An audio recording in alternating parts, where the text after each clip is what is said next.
আমাদের ছেলেদের নামে অনেক মিথ্যা কেস দিয়ে অনেককে পুলিশকে দিয়ে অ্যারেস্ট করাচ্ছে। পুলিশের প্রতি আমার ব্যক্তিগত কোনো রাগ নেই ভাই, আমার কোনো পুলিশের প্রতি রাগ নেই, আগে জানিয়ে দিই আপনাদের।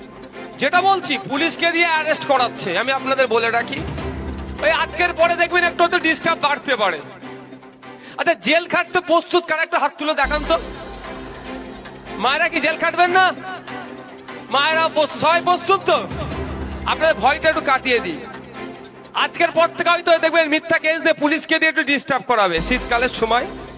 আপনারা দেখেছিলেন কদিন আগে আমাকে কলকাতায় একটা থানায় ডেকেছিল, আমি গিয়েছিলাম, ব্ল্যাঙ্কেট নিয়ে গিয়েছিলাম, দেখেছিলেন তো? আমাকে ভাই শীতটাকে একটু শীত আমাকে একটু বেশি লাগে।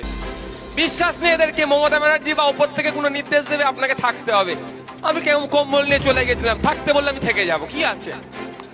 তো আপনাদের বলি, আজকের পর থেকে যদি পুলিশকে ডিস্টার্ব করে, যদি বাড়িতে আসে, বলবেন সাহেব একটু দাঁড়ান, একটা মিনিট টাইম দেন, কম্বলটা নিয়ে নি,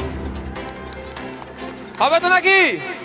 না পুলিশ আসলে ছুটে পিছন দিক দিয়ে পালাবেন। কা পুরুষেরা ছুটে পালায়, বীর পুরুষেরা পালায় না, মাথায় রাখবেন।